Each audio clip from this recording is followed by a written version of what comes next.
Welcome back to my YouTube channel. I hope you all are doing good. तो हमने जो forest and wildlife resources है वो chapter हमने start कर दिया था ऑलरेडी। ये इसका पार्ट 2 है। इसमें हम बेसिकली देखने वाले हैं कि जो फॉरेस्ट है उनके इफेक्ट्स हमारे ऊपर किस तरीके से पड़ते हैं एंड वो अर्थ को किस तरीके से ट्रीट करते हैं।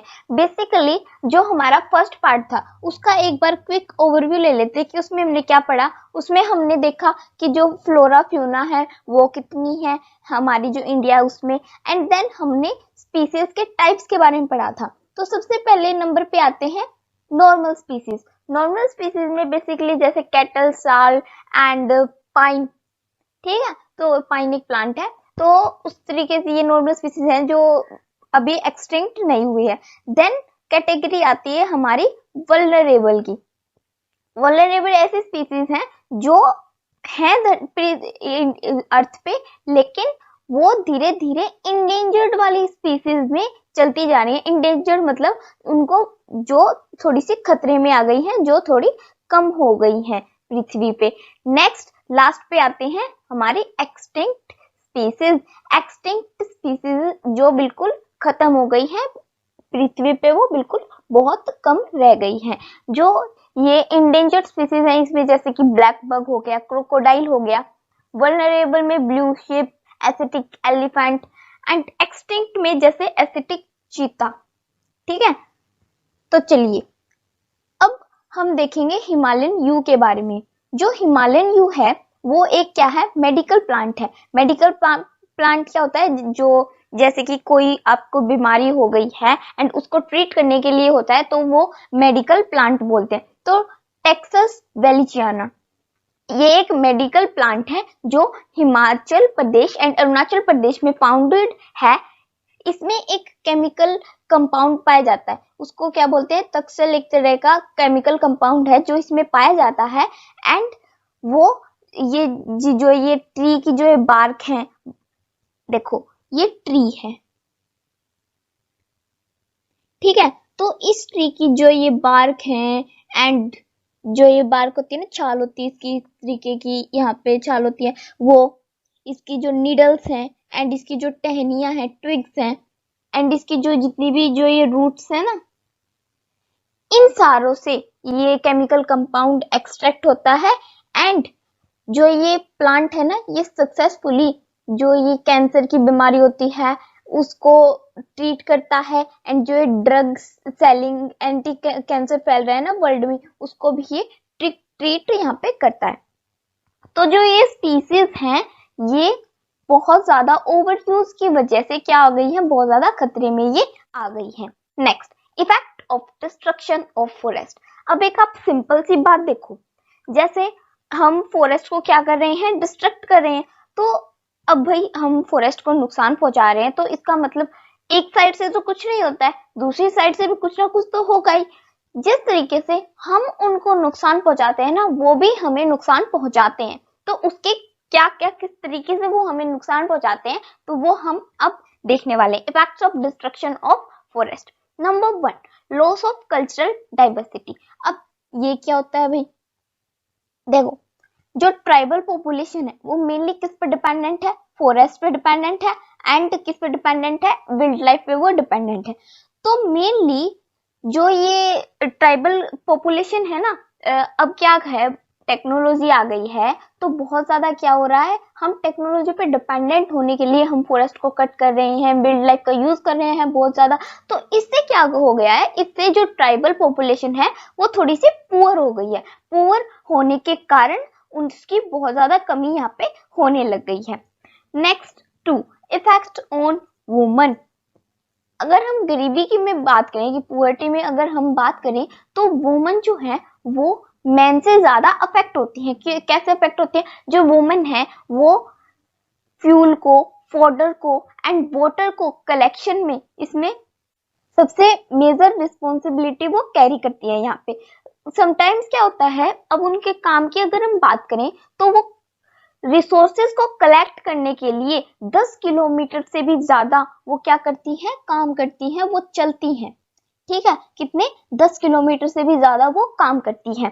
तो इसकी वजह से क्या हो गया, एक तो उनको घर भी संभालना होता है, घर की देख रेख करनी होती है, देन उनको चिल्ड्रन जो उनके बच्चे हैं उनको भी संभालना होता है एंड उनको घंटों घंटों घंटों उनको काम करना पड़ता है। उनको आप यहाँ के रीजन्स में आप नहीं देखोगे अपने एरिया में, आप अगर राजस्थान के एरिया में देखोगे ना तो वहां पे जो वुमन है वो क्या करती है, अपने सिर पे पानी को रख के एंड अपने घर से जो कुएं होते हैं, वेल्स हैं, वहां से लेके और वो बहुत किलोमीटर बहुत दूर दूर तक से वो वहां से पानी लाती हैं। तो इसकी वजह से क्या हो गया है, जो वुमन है, इनफैक्ट जो बच्चियां होती है ना, छोटी छोटी लड़कियां होती हैं, वो भी पानी लेके आती है वहां से। तो इससे वुमन की जो हेल्थ है वो बहुत ज्यादा खराब होने लग गई। यहाँ पे दूसरे इफेक्ट्स हैं जैसे डिफोरेस्टेशन। डिफोरेस्टेशन में क्या है, डिफोरेस्टेशन में जैसे कि पेड़ों को कटाई हो गई, पेड़ों को काटने से भी डिफोरेस्टेशन हो गया। एंड नेक्स्ट फ्लड आ रही है। फ्लड कैसे आ रही है, ट्रीज है, ट्रीज की रूट्स है वो फैल रही हैं तो उसकी वजह से फ्लड आ रही है। देन पॉवर्टी, जैसे हमने अब ट्राइबल पॉपुलेशन में देखा कि उसकी वजह से फॉरेस्ट और वाइल्ड लाइफ को डिस्ट्रक्ट करने की वजह से क्या आ गई है, पॉवर्टी आ गई है। Next, conservation of forest and wild life in India. अब जो ये कंजर्वेशन है इसकी आप मेन बात को समझो। जो ये कंजर्वेशन है वो अच्छी लाइफ के लिए, पॉपुलेशन जनसंख्या के लिए एंड फॉरेस्ट्री जो है उसके लिए सबसे इसेंशियल पार्ट बन गया। सबसे पहले मेन थिंग जो है वो क्या है, कंजर्वेशन, बचाव किस चीज का। अब जो कंजर्वेशन है उसके अगर हम बेनिफिट्स की बात करें तो इसके बेनिफिट्स भी हैं। सबसे पहला बेनिफिट्स है ये इकोलॉजिकल डाइवर्सिटी को क्या करता है, सेव करता है। रिजर्व क्या होता है, something save for future, future के लिए जो सेव्ड हुआ, ठीक है। तो जो कंजर्वेशन है वो इकोलॉजिकल डाइवर्सिटी को रिजर्व करता है एंड जो वाटर, एयर एंड सोइल है उसको फ्यूचर के लिए क्या करता है, उसको सपोर्ट करता है।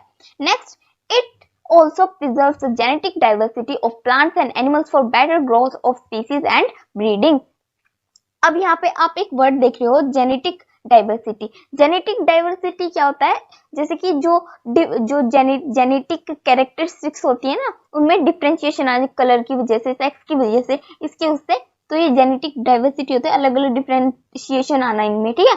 तो इसके तरह से जो स्पीसीज है एंड ब्रीडिंग है उनमें ग्रोथ यहाँ पे आ गई है इस बचाव की वजह से, कंजर्वेशन की वजह से।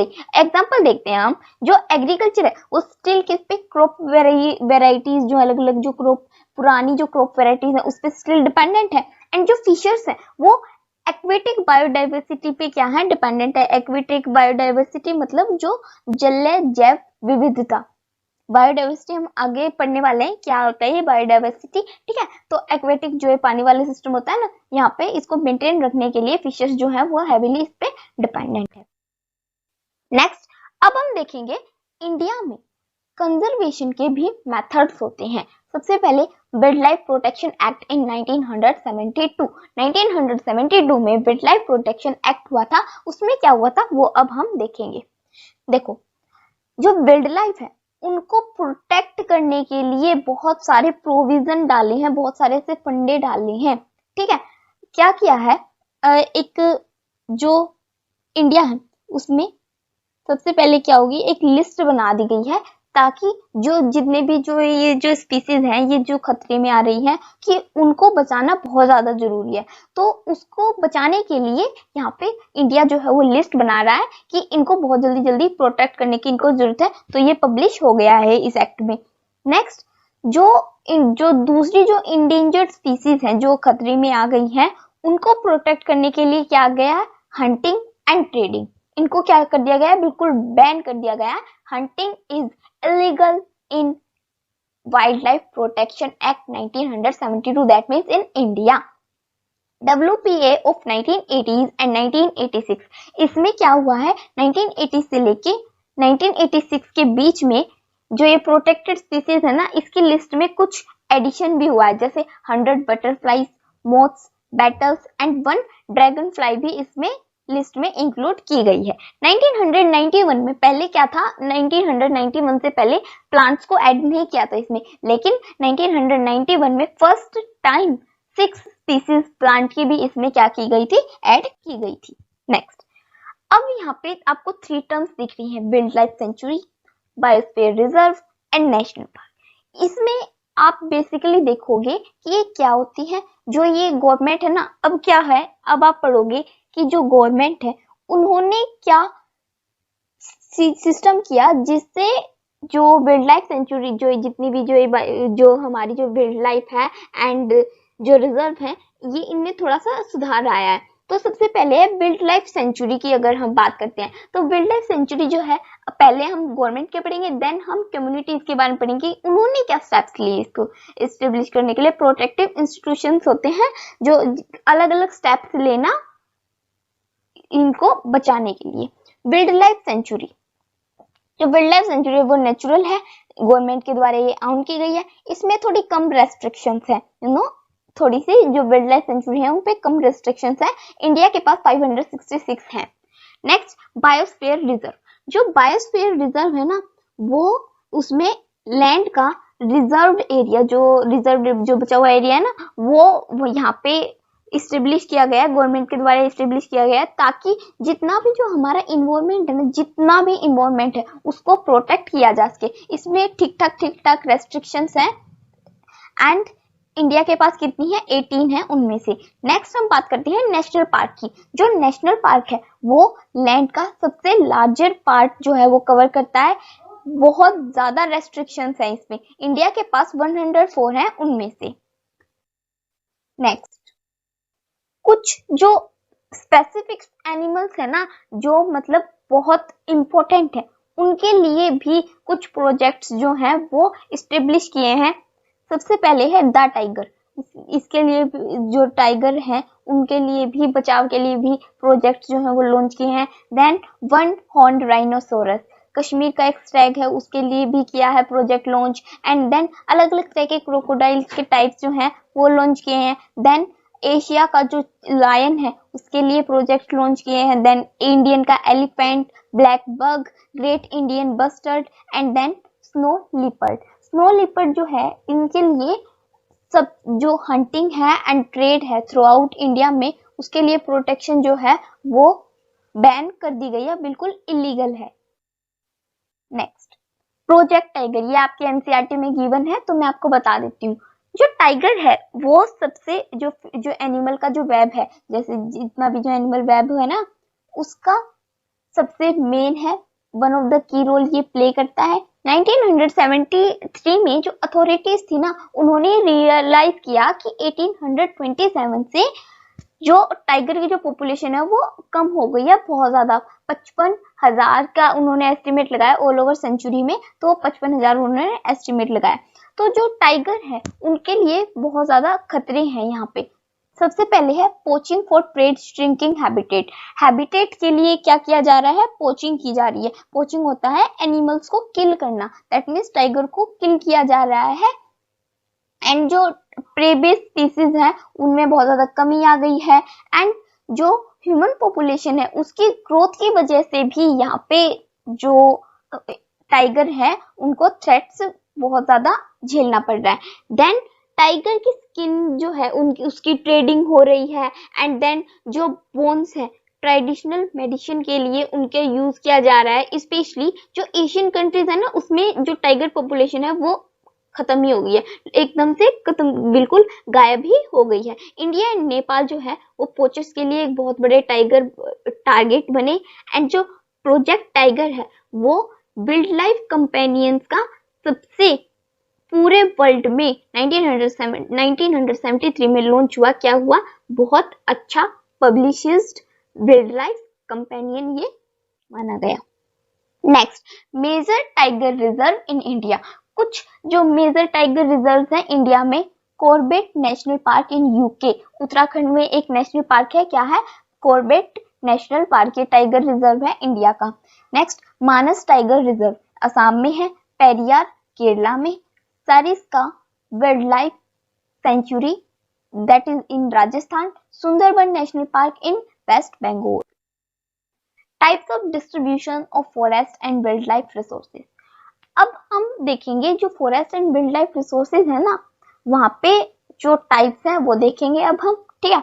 सबसे पहले है रिजर्व फॉरेस्ट। जो रिजर्व फॉरेस्ट हैं ये गवर्नमेंट के द्वारा आउट किए गए हैं। अब हम देखेंगे गवर्नमेंट वाले एंड इसके बाद हम कम्युनिटीज वाले देखेंगे, ठीक है। तो जो गवर्नमेंट ने लॉन्च किए जैसे रिजर्व फॉरेस्ट, इसमें गवर्नमेंट जो है ये आउन किए थे इन्होंने, ह्यूमन एक्टिविटीज इसमें अलाउड नहीं है एंड फॉरेस्ट एरिया को बहुत ज्यादा इसमें वैल्यू दी गई है, जैसे Jammu Kashmir, West Bengal, Maharashtra and Uttarakhand. Next protected forest, protected forest में ये गवर्नमेंट ने आउट किया गया है एंड लोकल पीपल इसमें अलाउड है ताकि वो फ्यूल वुड को कलेक्ट कर सके एंड जो पशु है, जो एनिमल्स हैं, उनको वो उनका पालन पोषण कर सके, लेकिन ह्यूमन एक्टिविटी इसमें स्ट्रिक्टली देखी जाती है। ये सबसे लार्जेस्ट है and 1/3 of total forest area India का इसमें कवर्ड है। स्टेट जैसे राजस्थान, हरियाणा, बिहार, पंजाब इसमें कवर्ड है। अनक्लास फॉरेस्ट, ये प्राइवेट एंड गवर्नमेंट एजेंसी दोनों के द्वारा ये मैनेज किया जाता है एंड जितनी भी ह्यूमन एक्टिविटीज है वो इसमें अलाउड है एंड जितना भी जो वेस्टलैंड है ना, वेस्टलैंड जहाँ पे कुछ नहीं हो सकता, ना खेती हो सकता, ना एग्रीकल्चर हो सकता एंड ना ही वहाँ पे कोई घर वगैरह बन सकता, तो वहाँ पे ये फॉरेस्ट जो है वो आते हैं, जैसे north eastern states and Gujarat के कुछ parts. Next reserve forest and जो प्रोटेक्टेड फॉरेस्ट है उनको क्या बोला जाता है, परमानेंट फॉरेस्ट रिजर्व उनको बोला जाता है। परमानेंट फॉरेस्ट रिजर्व मतलब जो ऐसे फॉरेस्ट रिजर्व जो परमानेंट हो गए हैं, अब वो खत्म यहाँ से नहीं जा सकते, लीगली हो गए हैं। They are maintained for the purpose of producing timber and other forest produce and for protected region. ये टिम्बर है उसके प्रोटेक्शन के लिए एंड ताकि जो फॉरेस्ट है उनको प्रोड्यूस किया जा सके और उनको प्रोटेक्ट करना जा सके, इसका ये मेन पर्पस था। जो मध्य प्रदेश है वो लार्जेस्ट एरिया है परमानेंट फॉरेस्ट का, 75% ये कवर करता है। जैसे जम्मू कश्मीर, आंध्र प्रदेश, उत्तराखंड, केरला, तमिलनाडु, वेस्ट बंगाल एंड महाराष्ट्र ये सबसे लार्ज पार्ट कवर करता है टोटल फॉरेस्ट एरिया का। रिजर्व फॉरेस्ट एरिया यहाँ पे ये लार्ज परसेंटेज ये कवर करते हैं। नेक्स्ट अगर हम बात करें बिहार, हरियाणा, पंजाब, हिमाचल प्रदेश, उड़ीसा एंड राजस्थान, ये अंडर प्रोटेक्टेड फॉरेस्ट एरिया को कवर करते हैं, ठीक है। नेक्स्ट कम्युनिटीज एंड कंजर्वेशन, हमने देखा जो गवर्नमेंट है उसके बारे में हमने देखा कि जो गवर्नमेंट है वो उन्होंने क्या क्या किया। अब हम देखेंगे कि जो कम्युनिटीज हैं उन्होंने क्या कंजर्वेशन मेथड अपने अपनाए हैं।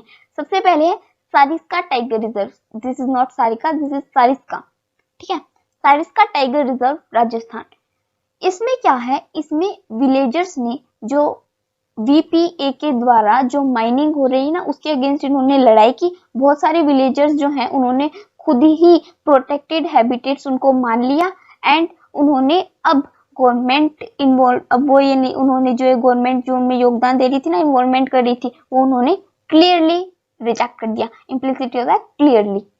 अलवार डिस्ट्रिक्ट ऑफ राजस्थान, जो 5 विलेजेस है ना, अलवार डिस्ट्रिक्ट राजस्थान का जो अलवार डिस्ट्रिक्ट है उसके उन्होंने 1200 हेक्टेयर फॉरेस्ट का उसको क्या डिक्लेयर कर दिया गया, भैरवदेव ढाकव सोनचूरी इसको बोला जाता है। इन्होंने अब उसमें क्या किया है, उसमें खुद के रूल्स एंड रेगुलेशंस जो है वो डिक्लेयर कर दिए हैं। वहाँ पे हंटिंग अलाउड नहीं है एंड विल्ड लाइफ को यहाँ पे प्रोटेक्ट किया जाएगा। दूसरी जो ये इनरोचमेंट्स हैं, जो ये वाइल्ड। अब हम बात करेंगे चिपको मूवमेंट की। चिपको मूवमेंट जो है वो हिमालयाज में ये था एंड इसकी अचीवमेंट्स क्या हुई, अलग अलग एरियाज में जो डिफोरेस्टेशन है उसको रेसिस्ट कर दिया गया एंड जो इंडिजीनियस स्पीसीज हैं और जो कम्युनिटी अफोरेस्टेशन है उसने सक्सेसफुली ये चीज यहाँ पे दिखा दी थी इनॉर्मसली, मतलब बिल्कुल लास्ट तक। नेक्स्ट बीच बचाओ आंदोलन, बीच बचाओ आंदोलन, that means save the seeds movement. ये लेट 1980s में बिगिन हुआ था एंड इसमें जो 3 डिस्ट्रिक्ट हैं, विजय जयवर्धन ने ये लेड किया था। उत्तराखंड एंड इंडिया में जो 3 डिस्ट्रिक्ट हैं वहाँ पे जो हैनवाल रिवर वैली है उसके ग्रुप जो है वो एग्जिस्टेंस में यहाँ पे आए थे। ट्रेडिशनल नॉलेज एंड विजडम यहाँ पे वैल्यू करती थी। ट्रेडिशनल एग्रीकल्चर यहाँ पे किया जाता था एंड ट्रेडिशनल एग्रीकल्चर की जो सोशलिज्म है वो यहाँ पे कंजर्व बचाई जाती थी एंड फॉरेस्ट को यहाँ पे कंजर्व किया जाता था। Next is joint forest movement, इसमें लोकल कम्युनिटीज इन्वॉल्व होती थी ताकि वो मैनेजमेंट के लिए लोकल कम्युनिटीज में इन्वॉल्व थी एंड डिग्रेडेड फॉरेस्ट को यहाँ पे बचाया जाता था। जो ये प्रोग्राम है ये बहुत फॉर्मल एग्जिस्ट करता था 1980s में, जब जो उड़ीसा है वो जॉइंट फॉरेस्ट मूवमेंट का सबसे पहला डिसोल्यूशन बना था। ठीक है, नेक्स्ट इज रैशनले। रैशनले में क्या है, जो जॉइंट फॉरेस्ट मूवमेंट है वो लोकल इंस्टीट्यूशंस पर डिपेंडेंट था। देन ये क्या करते थे, ये जो प्रोटेक्शन एक्टिविटीज है ना, उनको जो ये फॉरेस्ट डिपार्टमेंट है ये डिग्रेडेड फॉरेस्ट लैंड को मैनेज करता है, तो उनको ये अंडरटेक करते थे। इसके बदले में जो इन कम्युनिटीज के जो मेंबर थे वो जैसे टिम्बर फॉरेस्ट प्रोड्यूस करते थे, एंड जो टिम्बर हार्वेस्ट है उसको भी ये सक्सेसफुल प्रोटेक्शन इसको भी ये शेयर करते थे। Next is sacred group. Sacred मतलब पवित्र। That means nature worship is an age-old tribal belief based on the premise that all creations of nature have to be protected. जितने भी जो नेचर के जो क्रिएशंस है वो प्रोटेक्ट किए जाने चाहिए। हमें जो जितने भी जो हमारे प्लांट्स हैं उनको उनकी पूजा करनी चाहिए। ऐसे बिलीव्स जो वर्जिन फॉरेस्ट में क्या किए जाते हैं, प्रिस्टाइन फॉर्म में, प्रिस्टाइन मतलब जो एंशियंट फॉर्म है उसमें किया जाते हैं, तो इसको सेक्रेड ग्रुप बोला जाता था। गोड एंड गुडेसिस के फॉरेस्ट यहाँ पे इनको बोला जाता था। These patches of forest are part of पूजा पाठ वाला सिस्टम होता था यहाँ पे। जो फॉरेस्ट ये जो जितना भी ये पार्ट था ना फॉरेस्ट का, इसमें कोई ना कोई लोकल पीपल इसमें कोई भी इसको अनटच्ड नहीं करेगा, या बिल्कुल अनटच्ड छोड़ा जाता था, टच नहीं करेगा इस पे कोई भी, एंड कोई भी यहाँ पे इंटरफेरेंस यहाँ पे बैन यहाँ पे नहीं होगी। ठीक है, बैन होगी। जो मुंडास एंड छोटा नागपुर रीजन के जो संथाल एंड मुंडास है वो महुआ जो ट्री है ना एंड कदम्बा ट्रीज की पूजा करते थे। जो उड़ीसा के जो ट्राइबल्स हैं और बिहार के वो टेमरिंड जो पेड़ होता है ना उसकी पूजा करते थे, एंड मैंगो ट्री की वेडिंग्स में वो पूजा किया करते थे। इनमें से बहुत सारे पीपल और बनियन ट्रीज की आज आप भी देखते होंगे कि जो पीपल है उसको पानी देते हैं ट्री को। ठीक है, तो बहुत सारे ऐसे जो हैं वो पीपल और बनियन ट्रीज को सेक्रेड मानते थे। सेक्रेड क्वालिटीज जो हैं वो स्प्रिंग्स में, mountain peaks, plants and animals में इनको क्लोजली प्रोटेक्ट करती थी, एस्क्राइब करती थी, दैट मींस आंसरेबल। ठीक है, you will find troops of Macbeth and langurs around many temples. अब आप देखते हो कि जो टेम्पल्स है उसको ट्यूसडे को भी बहुत सारे जो लंगूर्स हैं एंड जो बंदर्स हैं वो आप देखते होंगे, इनके बहुत सारा झुंड होता है वो बैठा रहता है टेम्पल्स पे। ठीक है, तो ये यहाँ पे पाए जाते थे, एंड जो टेम्पल के ये जो हैं इनको ये माना जाता था कि ये टेम्पल के क्या हैं, डिवोटी हैं, इनके ये भक्त हैं। ठीक है, नेक्स्ट ये डेली आते थे यहाँ पे, सिंचित होते थे। In and around Bishnoi villages in Rajasthan. जो बिशोनी विलेजेस है ना राजस्थान में, उसमें ब्लैक बग जो है उनका झुंड एंड जो नील गाय है, पीकॉक्स है, वो कम्युनिटी के इंटीग्रल पार्ट में ये देखी गई है और उनको कोई भी हार्म नहीं पहुंचाता।